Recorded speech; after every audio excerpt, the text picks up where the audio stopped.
श्री गणेशाय नमः। राधे राधे दोस्तों, आज मैं आपको सीता अष्टमी की कहानी सुनाने वाली हूँ। सीता अष्टमी की कहानी कुछ इस प्रकार है। एक बार ऋषि मुनि तप कर रहे थे।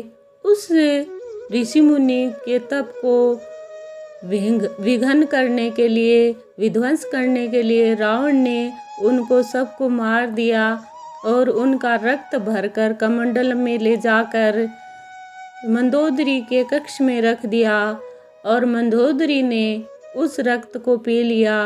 उस रक्त के पीने से वह गर्भवती हो गई और फिर जब रावण ने गर्जना करी तो वह गर्भ गिर गया और फिर वही कमंडल में भरकर मंदोदरी ने रावण के डर से रख दिया।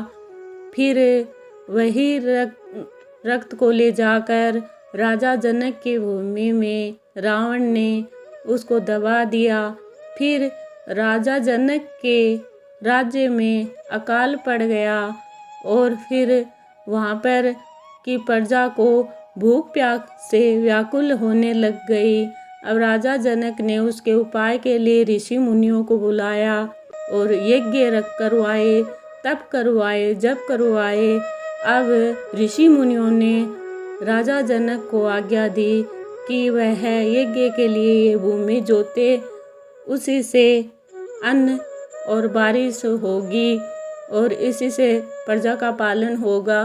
अब राजा जनक और रानी उस भूमि को जोत रहे थे। उसी समय भूमि से उस नोक से सीता की वह बक्सा निकला। उसमें वह एक कन्या जिसका नाम सीता रखा गया, वह जानकी रखा गया या धरा भी रखा गया, क्योंकि वह भूमि से ही प्रकट हुई, भूमि से ही मिली थी और भूमि में समा गई थी।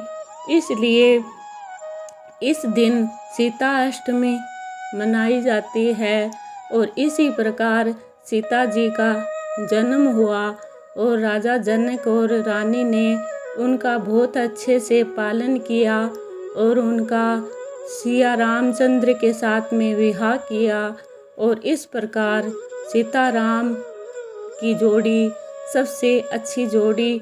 इस प्रकार सीता अष्टमी की कथा संपन्न होती है। श्री कृष्णम शरणम मम।